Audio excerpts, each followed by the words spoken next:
আমি এক ভাইকে দেখেছি অসুস্থ বোনকে হাসপাতালে ফেলে রেখে চলে যেতে, আরেক ভাইকে দেখেছি অসুস্থ বোনকে এক নজর দেখার জন্য 2 মাইল পথ দৌড়ে আসতে। আসসালামু আলাইকুম, কেমন আছো সবাই? আশা করি সবাই ভালো আছো। আলহামদুলিল্লাহ আমিও আল্লাহর রহমতে ভালো আছি। তো এই যে সকালটা শুরু করলাম, 1 কাপ চা দিয়ে একটু লেবু চা বানিয়ে নিলাম আর একটু রিল্যাক্স হয়ে যে চাটা খেয়ে তারপরে না কিছু রুমে যাবো। এটা হচ্ছে হাঁসের মাংস, ছোট ভাই গ্রাম থেকে পাঠিয়েছে আমার জন্য, মানে আমার যাওয়ার কথা ছিল, আমি যেতে পারি না, এই জন্য আমার জন্য কিছু মাংস এই যে পাঠিয়ে দিয়েছে। ওদের বাড়ি হচ্ছে পালা হাঁস, এটা অনেক কিছু আমার জন্য রেখেছিল, তো আমি তো যেতে পারি না। তো যাই হোক হাঁসের মাংসটা এইভাবে কেটে ধুয়ে না আমার জন্য যে প্যাকেট করে পাঠিয়ে দিয়েছে। তো ভাই বোনের সম্পর্ক কিন্তু অর্থ আর স্বার্থ দিয়ে হয় না, ভাই বোনের সম্পর্ক হতে হবে কিন্তু নিঃস্বার্থ ভাবে। কিছু সম্পর্ক আছে কিন্তু স্বার্থের জন্য না নষ্ট হয়ে যায়। আমি দেখেছি এমনও ভাই আছে বোনের ধারে কাছে থাকে কিন্তু বোনের কোনো খোঁজ খবর নেয় না, আবার এমনও ভাই আছে দেখো দূর থেকে হলেও বোনের জন্য ভালোবাসা পাঠায়।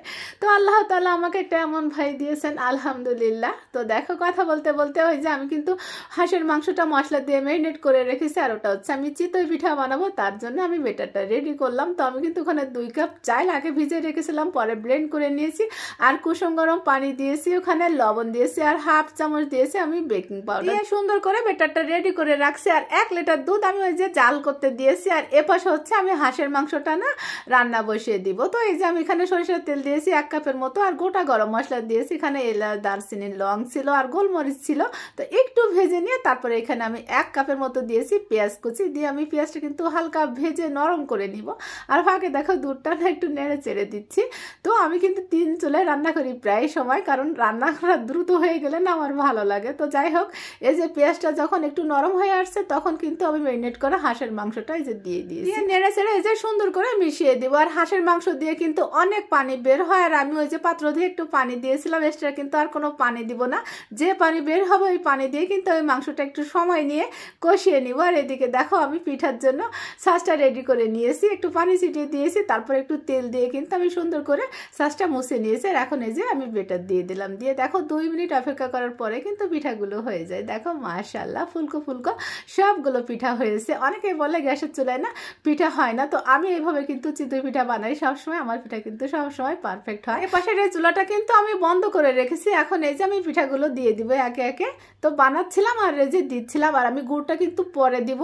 তো যাই হোক এপাশে আমার হাঁসের মাংসটা কিন্তু কষানো হয়ে গেছে, অনেকখানি পানি বের হয়েছিল। তা আমি প্রায় 15-20 মিনিট ধরে কিন্তু মাংসটা কষিয়ে নিয়েছি। আর এই পর্যায়ে আমি এখন দিয়ে দেবো এখানে নারকেল দুধ। আর ঘরে চুই ঝাল ছিল না, চুই ঝাল দিয়ে নারকেলের দুধ দিয়ে এভাবে যদি রান্না করা হয় না তো হাঁসের মাংস কিন্তু সেই লেভেলের একটা স্বাদ হয়।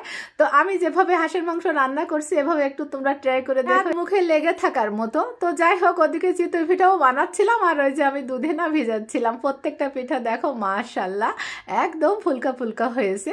তো এইভাবে আমি বানাচ্ছিলাম, আমার কাছে মনে হচ্ছিল দুধটা কম হয়ে যায় নাকি। তো যাই হোক এই গুড়টা কিন্তু আমি আগে জাল করে ঠান্ডা করে নিয়েছি, আর এই পর্যায়ে আমি সম্পূর্ণ গুড়টুকু না দিয়ে দিয়েছি, দিয়ে একটু নেড়ে ছেড়ে যে মিশিয়ে দিব। তোমরা চাইলে কিন্তু কোরা নারকেল দিতে পারো, আমার ফ্রোজেন নারকেল ছিল এই জন্য আমি দিই নাই, ফ্রোজেন নারকেল দিলে অতটা ভালো লাগে না। তো পিঠাটা কিন্তু আমি 2 ঘন্টা ভিজিয়ে রেখেছিলাম। আর এদিকে দেখো হাঁসের মাংসটা কিন্তু হয়ে গিয়েছে, দেখো কালারটা কত সুন্দর আসছে মাশাআল্লাহ। তো আমি কয়েকটা কাঁচামরিচ যে ভেঙে দিয়েছি, আর 1 চামচ দিয়েছি এখানে গরম মশলার গুঁড়া দিয়ে নেড়ে চেড়ে মিশিয়ে দিলাম। দেখো আমার হাঁসের মাংসের ফাইনাল লুক মাশাআল্লাহ, এটা খেতে কিন্তু অনেক বেশি মজার হয়েছিল, ভিতরে কিন্তু খাওয়া হয়ে গিয়েছে। তো আমার খেতে না আজকে দেরি হয়ে গিয়েছিল, তো এই যে আমার প্লেটটা কিন্তু আমি রেডি করে নিয়েছি।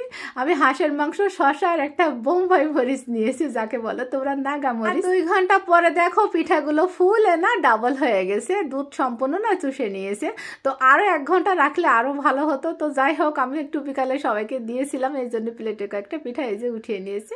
দেখো কতটা দেখতে লোভনীয় হয়েছে, আর এটা খেতেও কিন্তু অনেক বেশি মজা ছিল, যেহেতু দুধটা অনেক ঘন ছিল। অনেকেই চিতই পিঠা বাসায় বানানো না প্যারা মনে করে, তো এইভাবে একবার ট্রাই করে দেখতে পারো, নো ফেল রেসিপি। তো আজ এই পর্যন্ত, সবাই ভালো থেকো, সকলের জন্য আমার দোয়া থাকবে, আর আমাকে একটু তোমাদের দোয়াতে রেখো। আসসালামু আলাইকুম।